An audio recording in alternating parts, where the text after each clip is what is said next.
a muitos teria mostrado para vencer este tal inimigo. É melhor me joelho no chão, da espada desembainhada, é a salvaguarda de todo cristão. Nem mal sobre mim temeremos, está o meu rei, nos confrontos da longa jornada, no da espada eu confiarei.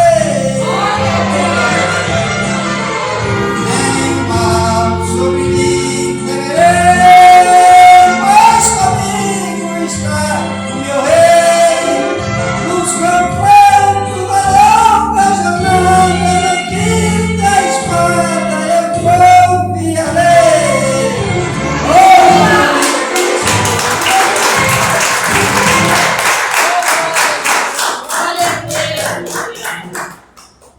Glória a Deus, aleluia. Já vamos se colocar de pé, igreja? Glória a Deus, as horas não esperam. E o Senhor colocou alguns tópicos no meu coração e eu não posso ir embora sem entregar tudo que o Senhor deu. Aleluia. Todos acharam a palavra do Senhor? Salmo 91. Nós vamos ler somente o versículo 14 e o versículo 15. Diz assim a palavra do Senhor: porque a mim se apegou com amor, eu o livrarei. Poloei a salvo, porque conhece o meu nome. Ele me invocará e eu lhe responderei. Na sua angústia eu estarei com ele, livrá-lo-ei e o glorificarei. Amém? Senta batendo palma e glorificando Jesus.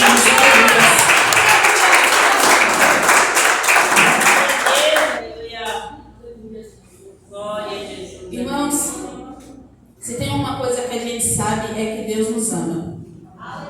Todos nós aqui já ouvimos alguém na hora de evangelizar, ou talvez até você como servo, como serva do Senhor, na hora de evangelizar: oh, Deus abençoe, Jesus te ama. Jesus ama você, Jesus ama a sua família, Deus te ama. Isso é algo que não tem discussão. Deus nos ama. Mas o que o Espírito Santo de Deus tem ministrado fortemente no meu coração desde ontem é: e nós? Nós amamos a Deus? Nós amamos a Deus pelo menos 10% do que Ele nos ama? Porque nós não podemos retribuir o que o Senhor faz por nós. Nós não temos como agradecer a Deus pelos livramentos, pelas bênçãos, pelos escapes, pelas curas às vezes de doenças que a gente nem sabe que tem, e o Senhor já cura antes de ela se manifestar. E isso que o Espírito Santo tem ministrado fortemente, e eu já parto de mim. Eu já digo por mim que eu me envergonhei, porque eu vi que eu não amo a Deus como deveria. Eu não amo a Deus como a palavra do Senhor diz que eu tenho que amar. Mas, através do que o Espírito Santo está ministrando e vem ministrando ao longo desses últimos dias no meu coração, eu estou com um objetivo que eu creio que você vai sair dessa noite com o mesmo objetivo que eu, de amar a Deus sobre todas as coisas, amar a Deus acima de tudo, amar a Deus pelo menos como a palavra dele diz que nós temos que amar. O Salmo 91, eu lembro que a minha avó, ela usava muito a Bíblia aberta no Salmo 91, embaixo do nosso travesseiro, quando a gente não tinha uma noite muito boa, alguma perturbação, ou seja, era quase que um amuleto. A palavra do Senhor, ela não era lida, mas ela era aberta e ficava lá. Às vezes até a traça já estava ali, a Bíblia chegava a ficar durinha, quando fechava já estava marcada certinho no Salmo 91. Só que o Salmo 91, entre tantos temas que ele se encaixa, ele é um salmo de confiança em Deus. O salmista Davi, ele expressa de uma forma tão linda, tão poética, tão amorosa, o quanto ele ama Deus e o quanto Deus é para ele, o que Deus é para ele. Ou seja, ele diz que Deus é o seu protetor, que Deus é o seu guarda fiel, que Deus é um Deus que livra da morte, da peste perniciosa, de tudo aquilo que vem de ruim. Ele guarda na guerra, ele guarda a entrada, ele guarda a saída, ele guarda a sua tenda, ele guarda o seu dia, a sua noite. O salmista Davi, no Salmo 91, ele não é só um salmo de guerra, ele não é só um salmo onde Deus aparece com poder e autoridade, mas ele é um salmo de amor a Deus. Ele é um salmo onde Davi se apresenta como alguém que ama a Deus. E entre os versículos que tem no Salmo 91, o 14 e o 15 é uma promessa. O 14 e o 15 já não é mais um salmista Davi falando e expressando o seu amor, mas é Deus fazendo uma promessa, que é o que a gente leu: porque a mim se apegou com amor, ou em outra tradução, porque Ele me ama, diz o Senhor. Aqui é Deus falando.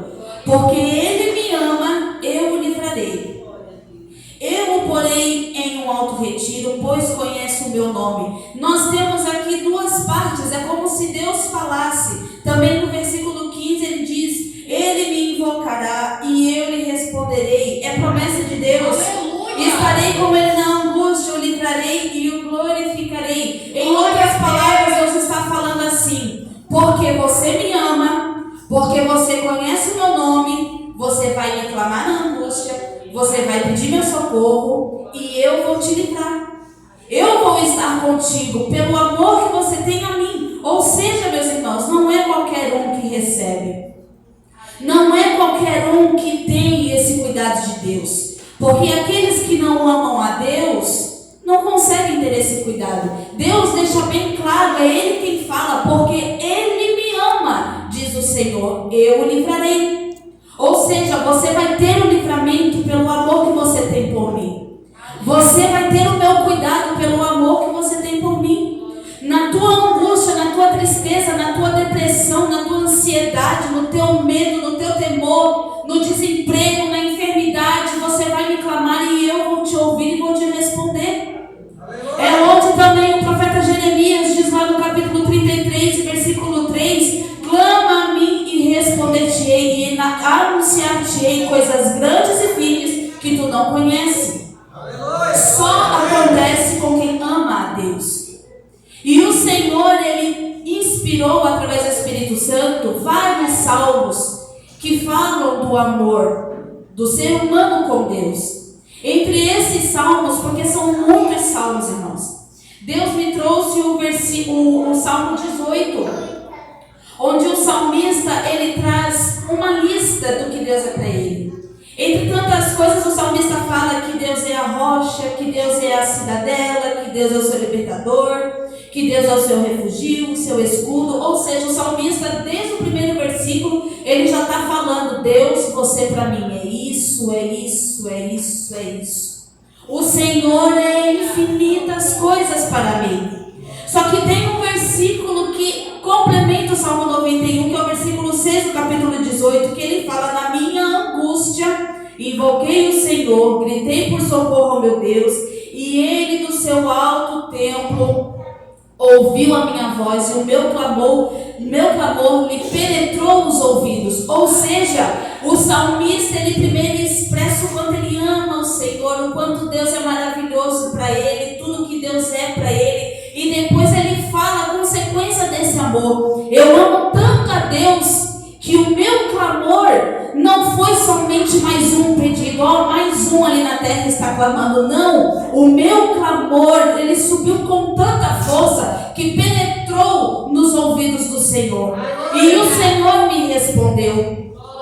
No capítulo 42 nós vemos um versículo muito conhecido, que vários hinos já falaram sobre ele. Como a corça suspira por água, assim minha alma anseia por ti. Isto aqui é um salmo de amor. É o salmista falando o quanto ele ama. Senhor, eu tenho tanta sede de ti, que se compara a uma corça fugindo do seu predador e precisa da água para poder afugentar, para poder mesclar o seu cheiro, para poder confundir o seu predador e não conseguir mais ser alcançada.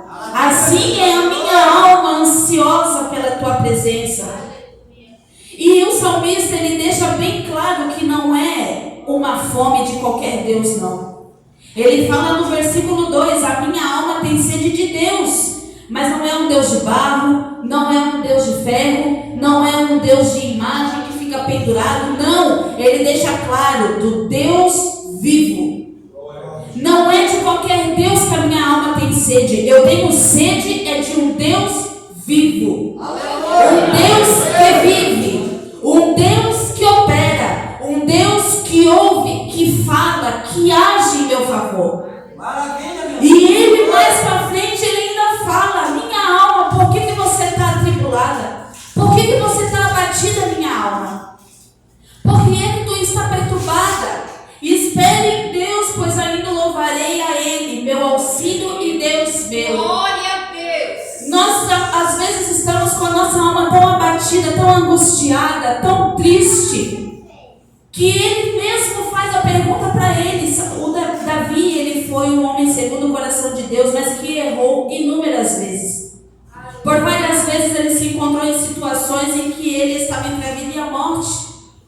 Então isso aqui provavelmente foi em uma situação dessa que, meio à dor, ele ainda adorou ao Senhor, ele ainda clamou e ainda perguntava. Imagina uma pessoa que está, por exemplo, tentando de tudo para sobreviver, para viver, está ali com medo, está ali pensando, talvez hoje seja meu último dia de vida, e mesmo assim pergunta: minha alma, por que você está abatida? Por que você está triste, minha alma?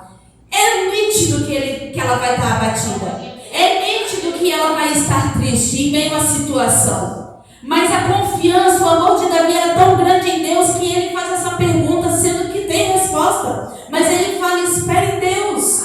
Espere em Deus. Você está abatido, você está triste, mas você tem um Deus vivo. Você tem um Deus que ama, que escuta, que quando você clamar, Ele não vai simplesmente olhar como mais um, mas Ele vai olhar para o seu clamor e vai te responder, porque você ama Ele. Aleluia, glória a Deus. O Salmo 84 também é um salmo de amor. Também é um salmo onde é expressado o amor do ser humano com o seu Deus. O quanto esse ser humano ama o Senhor. Tanto que ele fala: a andorinha encontrou casa, encontrou um ninho para si. O pardal encontrou casa, onde acolhe os seus filhotes. Eu, portanto, encontrei os altares do Senhor, Deus dos exércitos. Ou seja, ele está falando: os animais, eles precisam de ninho. Os animais, eles precisam de um lugar para viver, para morar, para se reproduzir, para criar. Ou seja, não é como nós que moramos e podemos escolher aonde nós queremos morar, de algum jeito ou de outro. Nós escolhemos aonde nós queremos morar, escolhemos aonde nós queremos viver. Mas os animais não, eles escolhem por necessidade, eles escolhem por dependência. E aqui ele está comparando justamente por causa disso: Senhor, eu sou dependente de Ti. E assim como esses animais precisam de lugar para morar, eu escolho a Tua casa, eu escolho o Teu altar, eu escolho a Tua presença. Porque assim como eles necessitam de lugar para sobreviver, eu necessito da Tua presença para viver. Tanto que no versículo 10 ele fala, ele explica por que ele é dependente disso. Pois um dia nos teus atos, Senhor, vale mais que 1000. Um dia na tua presença, Senhor, vale mais do que 1000 lá no mundo. Um dia na tua presença é suficiente para eu viver, para eu me alegrar, para eu ter as minhas forças renovadas. Eu não preciso de muito não, Senhor, basta eu ter um dia no teu altar, que eu já estou forte de novo. Ó Senhor dos exércitos, feliz é o homem em quem te confia. É assim que ele termina o Salmo 84. Feliz é o homem que confia no Senhor. Feliz é o homem que tem a confiança plena no Senhor. Todos esses salmos falam de amor a Deus, do ser humano para Deus. A Bíblia toda relata o amor de Deus para com o homem. E aqui foram apenas alguns dos salmos onde é relatado o amor do ser humano, do homem para com Deus. E é o que Deus está batendo na tecla, tanto no meu coração como com a igreja nessa noite. Que Deus nos ama, mas nós devemos amar ao Senhor também. Nós devemos amá-lo, pois a sua misericórdia é o motivo de nós não sermos consumidos. Se você está arrumado, cheiroso, bonito na casa do Senhor, foi porque a misericórdia dele permitiu que você acordasse. Foi porque a misericórdia dele permitiu que você se colocasse de pé. Porque eu e você, nós não merecemos nem que o Senhor fale conosco. Nós não merecemos nem que o Senhor use os seus servos aqui no altar para revelar e livrar. Mas o seu amor para com a humanidade pecadora, perversa, poluída, é o motivo de nós ainda estarmos aqui. Glória a Deus. O versículo 14 fala disso. Porque Ele me ama, diz o Senhor. Ou seja, porque você me ama, eu vou te livrar. E não só vou te livrar, mas vou te colocar no alto retiro, porque você conhece o meu nome. E aqui entra outra parte, de conhecer o nome de Deus, de conhecer quem realmente Deus é. Muitos vêm na igreja, recebem a bênção, recebem o livramento, recebem a cura. Sabe que existe um Deus que fala, sabe que existe um Deus que usa na profecia, sabe que existe um Deus que usa na revelação, sabe que existe um Deus que usa alguém para ministrar a palavra, mas não conhece Deus, não sabe quem Ele é.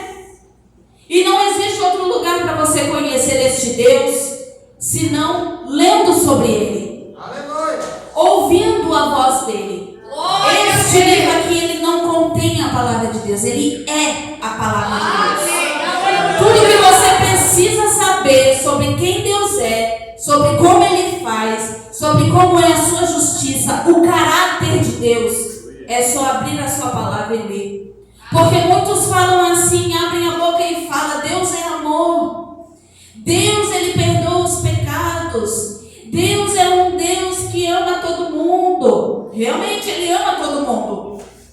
Só que Jesus, quando Ele ia se encontrar com pecadores, Jesus, quando Ele ia se assentar com prostitutas, Jesus, quando Ele ia conversar com pessoas que cobravam impostos, juros absurdos, quando Jesus se reunia com pessoas que não mereciam a sua presença, Ele não saía contaminado.